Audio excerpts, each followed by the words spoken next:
Dalam 5 tahun terakhir, pemerintah telah mengucurkan anggaran sebesar 1.300 triliun untuk keperluan subsidi BBM.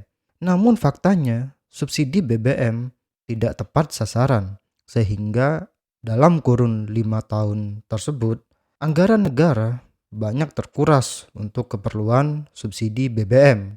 Lalu, bagaimana kita menyikapi persoalan mengenai kenaikan harga BBM yang telah berlangsung selama 4 hari terakhir? Simak terus video ini.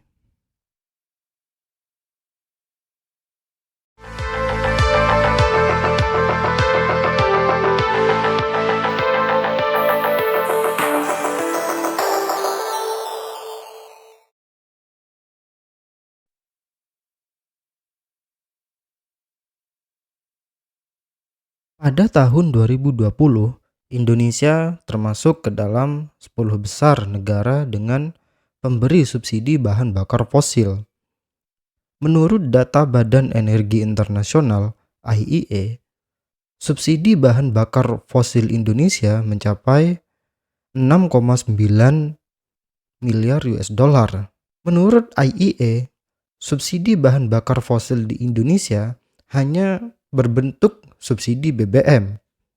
Harapan pemerintah dengan adanya subsidi BBM tersebut dapat mengakselerasi perekonomian rakyat yang hidup di bawah garis kemiskinan.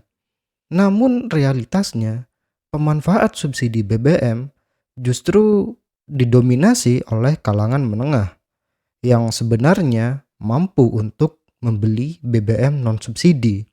Dengan anggaran yang terus membengkak akibat subsidi BBM tersebut, pemerintah pada akhirnya memutuskan untuk menaikkan harga BBM subsidi serta memangkas anggaran untuk subsidi dan kompensasi energi pada tahun 2023.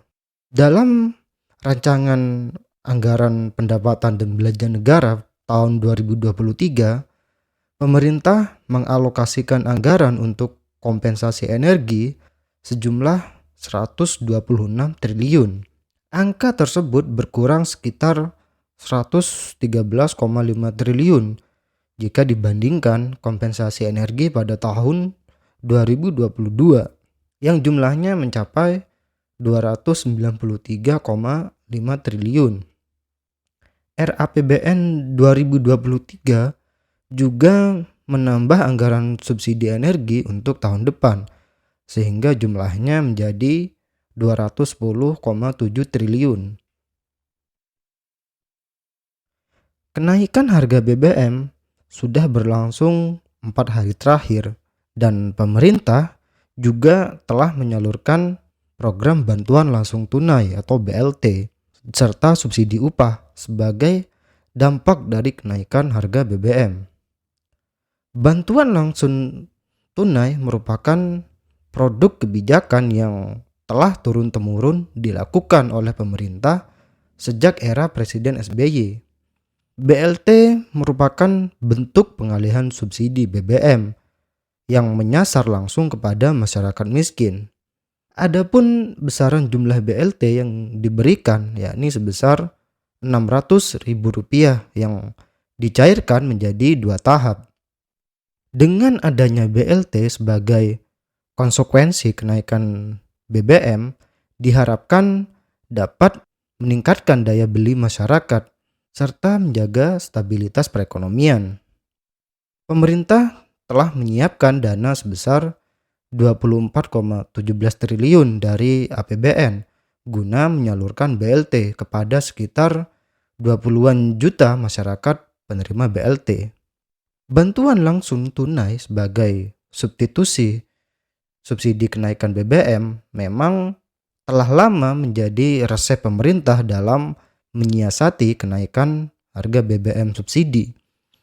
Dan hal tersebut telah menjadi semacam tradisi kebijakan sosial, kendati dalam implementasinya juga masih terdapat berbagai kendala seperti penyaluran BLT yang salah sasaran.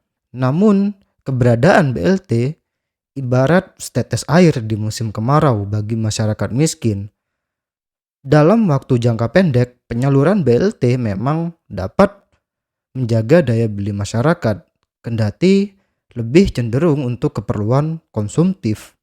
Akan tetapi, hal tersebut dapat memutar roda perekonomian. Kebijakan BLT memang sebuah desain kebijakan yang sifatnya sementara sebagai konsekuensi kenaikan BBM. Sejak awal kemunculan BLT di era Presiden SBY hingga pada hari ini di era Presiden Jokowi, pelaksanaan BLT selalu diwarnai beragam respon oleh berbagai kalangan. Ada kalangan yang menganggap bahwa BLT hanya sebuah wujud belas kasih pemerintah kepada masyarakat yang kerap salah sasaran dalam penyalurannya. Namun, BLT sebagai salah satu produk kebijakan sosial tetap diperlukan guna menstimulus daya beli masyarakat. Di sisi lain, ada kalangan yang menganggap bahwa BLT merupakan bentuk lain dari klientelisme. Sebagaimana yang kita ketahui pada tahun 2009 menjelang dilaksanakannya pemilu, Presiden SBY memberikan BLT kepada masyarakat miskin.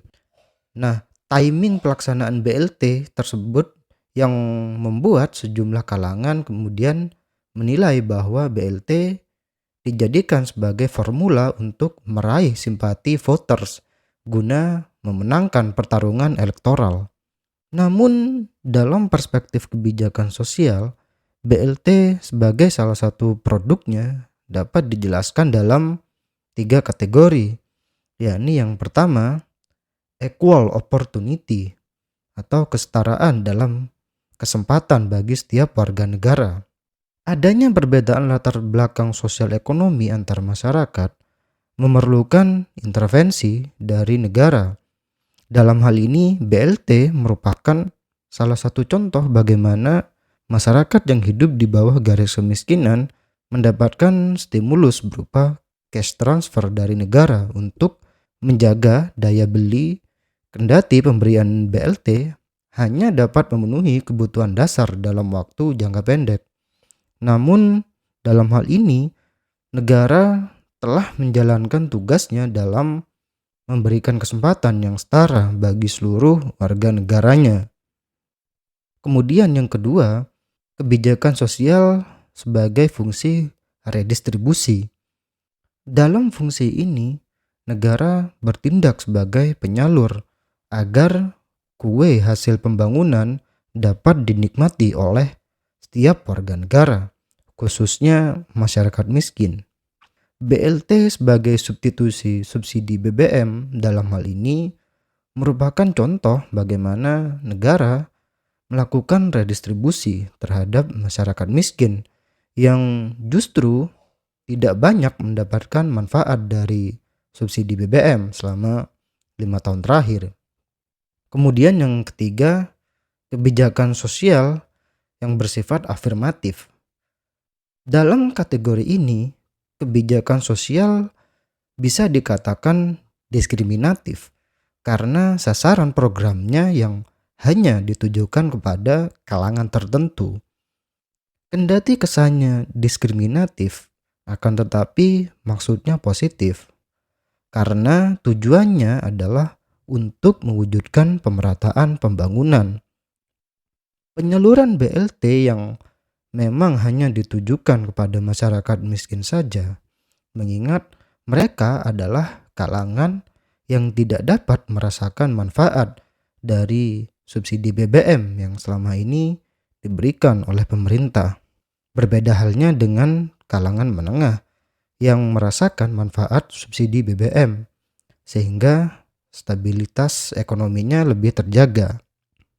Lalu, apa yang dapat kita simpulkan dari kenaikan harga BBM subsidi tersebut? Kenaikan harga BBM sebagai wujud penghematan anggaran negara untuk subsidi harus kita sikapi secara proporsional.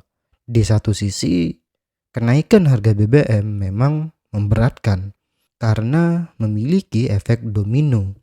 Terjadinya inflasi merupakan salah satu contohnya. Namun, di sisi lain, subsidi BBM yang berasal dari APBN sangat memberatkan anggaran negara.